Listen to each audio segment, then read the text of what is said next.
स्वागत है आप सभी का इस दिव्य गाथा में, जहां महाकाल और उज्जैन की आभा आलोकित होती है।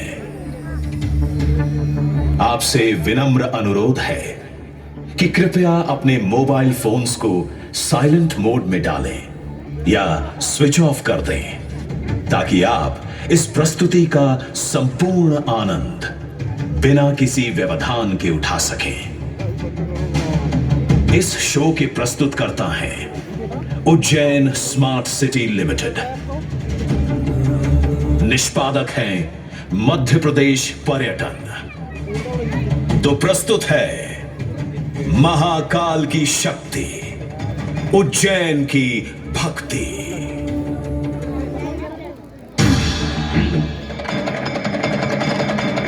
देखो वहां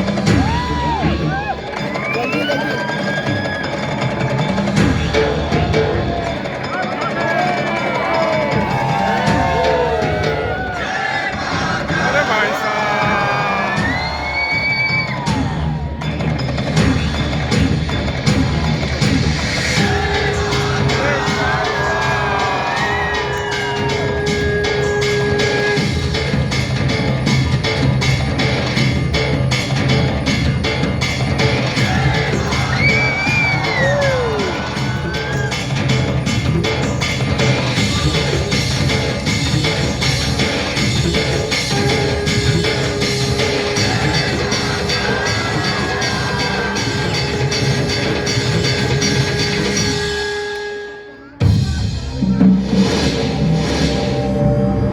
ब्रह्मांड की सबसे प्राचीनतम कहानियों में से आज हम वो कहानी सुनाएंगे जिसका सृजन पूरे ब्रह्मांड के सृजन से पहले हुआ।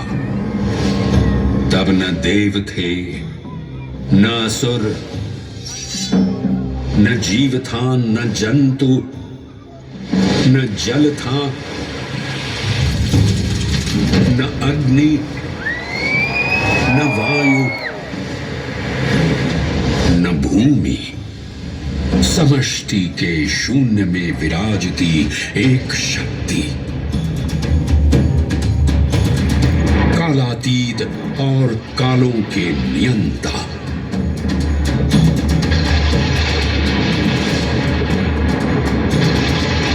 विधाता भी और विध्वंसक भी, अखंड, अचल, अविनाशी। ये कथा है उस महादेव के महाकाल स्वरूप की, जो सृष्टि के आरंभ भी हैं और काल के आगमन भी हैं। वे ही काल के सृजन करता और नियंत्रण करता भी हैं।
निर्विकार होते हुए भी अपनी माया से विराट विश्व का आकार धारण करने वाले महाकाल।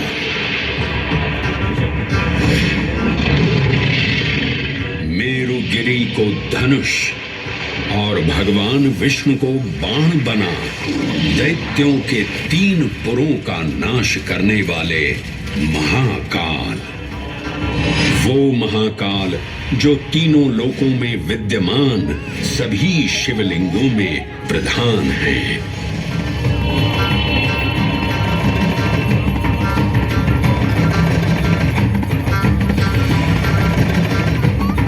वो महाकाल जिनके त्रिशूल की तीनों नोकों से काम, क्रोध और लोभ पर नियंत्रण होता है, जिनके मस्तिष्क पर चंद्र शीतलता का प्रतीक है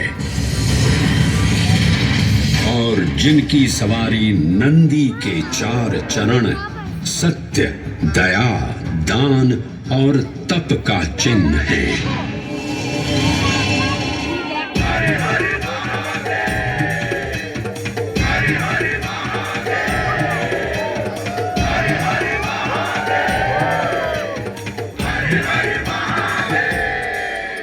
न पुण्यं न पापं न सौख्यं न दुःखं न मन्त्रो न तीर्थं न वेदा न यज्ञ अहं भोजनं नैव भोज्यं न भोक्ता चिदानन्दरूपः शिवोऽहं शिवोऽहम्।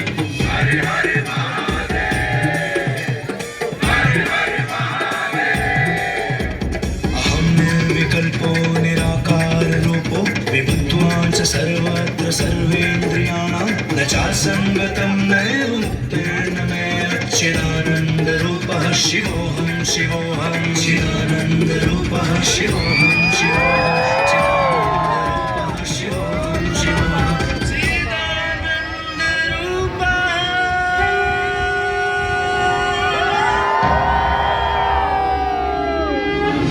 वराह पुराण में कहा गया है, नाभिदेशे महाकालस्तन्नाम्ना तत्र वै हरः, अर्थात नाभिदेश उज्जैन में स्थित भगवान महाकालेश्वर तीनों लोकों में पूजनीय हैं।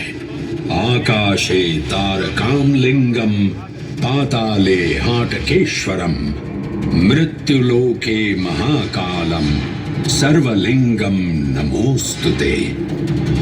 आकाश में तारक लिंग के रूप में, पाताल में हाटकेश्वर के रूप में और मृत्युलोक में महाकाल के रूप में स्थित भगवान शिव को प्रणाम। समस्त लिंग स्वरूपों में विद्यमान भगवान शिव को सादर नमस्कार। नाभिदेश उज्जैन का अटूट बंधन है महाकाल के साथ, जो महाकाल स्तोत्र में उल्लिखित है। उज्जयिन्याम महाकालम महाकालेश्वरम हरम महाकालम महायोगिनम नमामि पार्वती पतिम। तो चलिए मैं आपको कथा सुनाता हूँ इसी महान उज्जैन नगर की। उज्जैन, जिसे संस्कृत साहित्य में अवंतिका, विशाला, कुशस्थली, पद्मावती, कनकश्रृंगा, स्वर्णश्रृंगा, प्रतिकल्पा, कुमुदवती और अमरावती के नाम से पुकारा गया। उज्जैन, जो मनुष्य को मोक्ष प्रदान करने वाली 7 नगरियों में से एक है। उज्जैन, जहां 84 महादेव का आशीर्वाद प्राप्त है। उज्जैन, जिस पर सदा ही कृपा रहती है महाकाल की। यहाँ सतत क्षिप्रा नदी की निर्मल धारा बहती है। डमरू के नाद से जीवन को ऊर्जा मिलती है। घंटियों की झंकार मन को आनंदित करती है और यहाँ का आकाश शिव आशीष स्वरूप है। श्मशान ऊषर क्षेत्र पीठम तु मनमेव च पंचकत्र न लभ्यते महाकाल पुरद्दते। अर्थात यहाँ पर श्मशान, ऊषर यानी अनुपजाऊ भूमि, क्षेत्र अर्थात पवित्र भूमि, पीठ यानी शक्ति स्थान और मन अर्थात आध्यात्मिक शांति का स्थल पांचों एक ही स्थान पर उपलब्ध हैं। ये संयोग महाकाल की नगरी उज्जैन की महिमा को और गरिमामय बना देता है। उज्जैन के इस अलौकिक स्वरूप से प्रभावित हो महाकवि कालिदास अपने काव्य मेघदूत में लिखते हैं, हे जलधर, यदि महाकाल के मंदिर में समय से पहले तुम पहुंच जाओ तो तब तक वहां ठहर जाना जब तक सूर्य आंख से ओझल न हो जाए। शिव की संध्याकालीन आरती के समय नगाड़े जैसी मधुर ध्वनि करते हुए तुम्हें अपने धीर गंभीर गर्जनों का पूरा फल प्राप्त होगा। ये संध्या आरती जिसे कालिदास ने सराहा है अत्यंत महत्वपूर्ण है, क्योंकि ये वो प्रहर है जब सभी देवी देवता गंधर्व यहाँ उपस्थित होते हैं।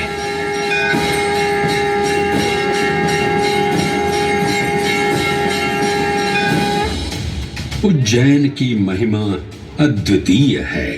सतयुग, त्रेता युग, द्वापर युग और कलयुग, हर युग में इसका अप्रतिम महत्व रहा है।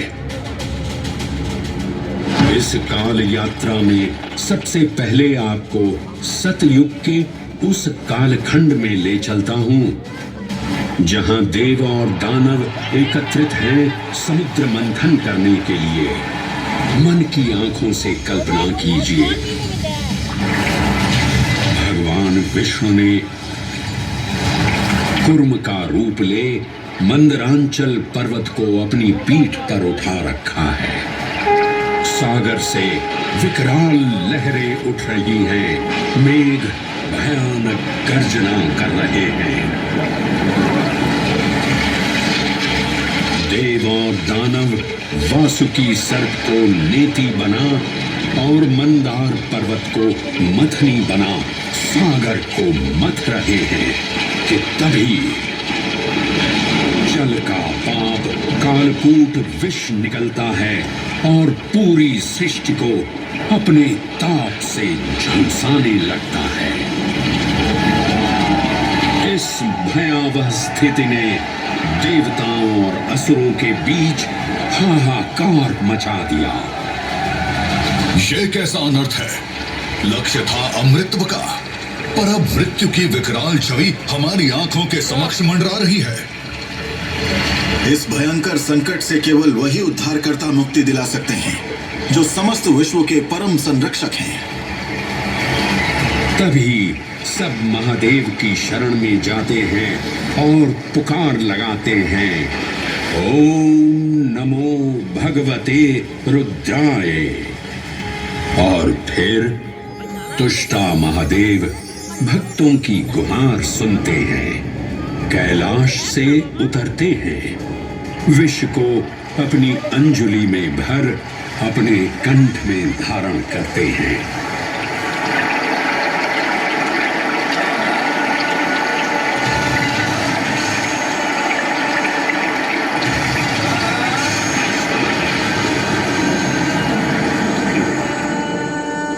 अंततो गत्वा सागर मंथन से अमृत कलश प्रकट होता है। जैसे ही अमृत प्रकट हुआ, दानवों ने इसे केवल अपने आधिपत्य में लेने की आकांक्षा प्रकट की और संघर्ष छिड़ गया। आज यदि हम इस अमृत को प्राप्त कर सकें तो हम देवताओं पर हमेशा के लिए प्रभुत्व स्थापित कर पाएंगे। अमृत अपात्र हाथों में ना जा पाए, क्योंकि ये अपनी शक्ति का असीम दुरुपयोग करेंगे। इस अराजकता के परिणाम स्वरूप अमृत की कुछ बूंदें छलकी और पृथ्वी तक पहुंच गईं। 4 स्थलों पर स्पर्श हुआ इन बूंदों का। हरिद्वार, प्रयागराज, नासिक और उज्जैन। अमृत की इन्हीं बूंदों के कारण उज्जैन में हर 12 वर्ष पर कुंभ सिंहस्थ मेले का आयोजन होता है। भगवान शिव की लीला देखिए, लोक कल्याण के लिए स्वयं विषपान किया और अपनी नगरी पर अमृत वर्षा करवाई। अमृत की पावन बूंदों से अभिसिंचित ये दिव्य उज्जैन भूमि रामायण के पृष्ठों में भी सम्मिलित हुई।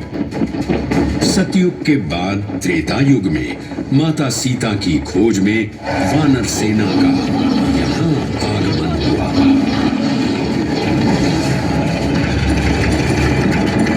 समय की इस यात्रा के माध्यम से अब प्रवेश करते हैं वाल्मीकि रामायण के किष्किंधा कांड में।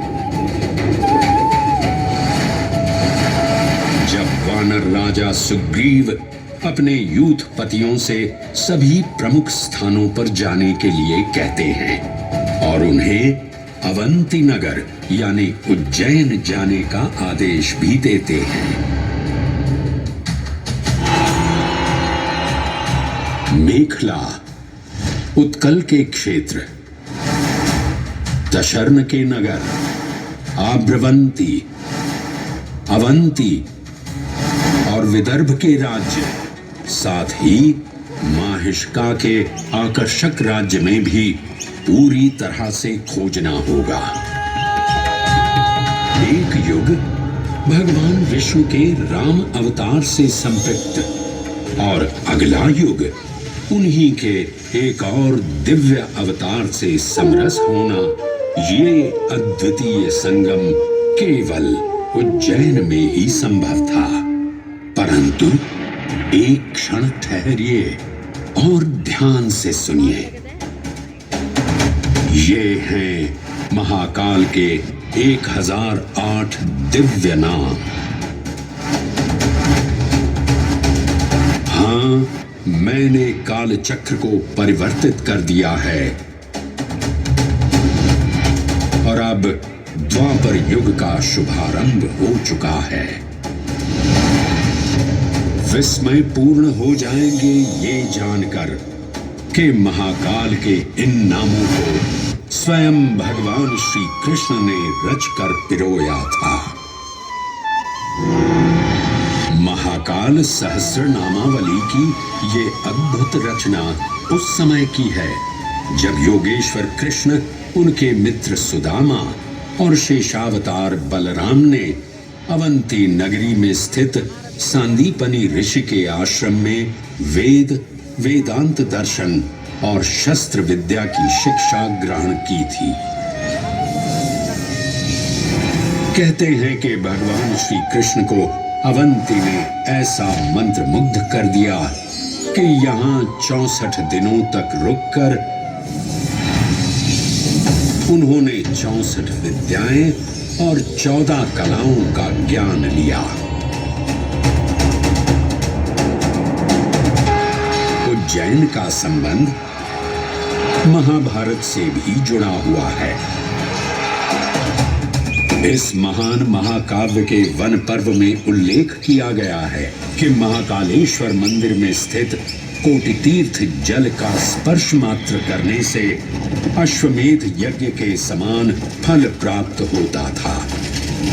और फिर परिवर्तन की इस अनवरत धारा ने एक नई कहानी लिखी। उज्जैन में उदय हुआ मौर्य वंश का। सम्राट बिंदुसार ने अपने पुत्र अशोक को उज्जैन का राज्यपाल बनाया और समय के साथ अशोक के शासनकाल में धम्म का विस्तार हुआ। मौर्य वंश के पश्चात विभिन्न राजवंशों, सम्राटों और नरेशों ने उज्जैन की सेवा की। उनमें से प्रमुख मालवागण और फिर गुप्त वंश ने यहाँ राज कर इसके वैभव में वृद्धि की। उज्जैन ने अपने भव्य तेज से जहां महात्माओं और शासकों को आकर्षित किया, वहीं इस नगर पर आतताइयों की दृष्टि भी पड़ी।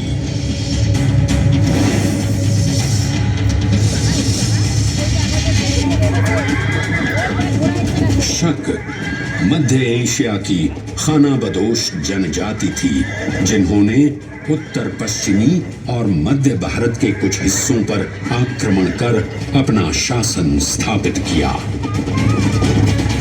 ईसा पूर्व प्रथम शताब्दी में जब भारत शकों के अत्याचार से त्रस्त था, तब उन शकों ने उज्जैन पर भी कब्जा कर लिया और फिर उज्जैन में उदय हुआ एक तेजस्वी योद्धा, महाराज विक्रमादित्य का। एक तरफ शकों का बल तो दूसरी तरफ विक्रमादित्य का अद्वितीय पराक्रम। विक्रमादित्य की तलवार महादेव के तीसरे नेत्र सी चमकी। प्रचंड युद्ध हुआ। महाकाल की कृपा से शूरवीरों ने शकों को परास्त किया और उज्जैन में गणतांत्रिक शासन स्थापित किया।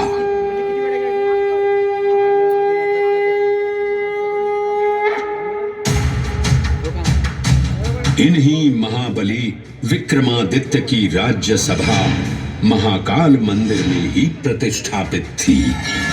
आज भी इस मंदिर की घंटियों में विक्रमादित्य की वीरता और शौर्य की प्रतिध्वनि गुंजायमान होती है। राजा विक्रमादित्य और शकों के मध्य हुए युद्ध ने उज्जैन को काल चक्र से अभिन्न रूप से जोड़ दिया, क्योंकि जिस दिन उनको विजय प्राप्त हुई, उस गौरवशाली उपलब्धि के सम्मान में एक नवीन पंचांग का शुभारंभ किया गया, विक्रम संवत पंचांग। आज भी कई हिंदू पर्व और धार्मिक अनुष्ठान विक्रम संवत पर आधारित हैं।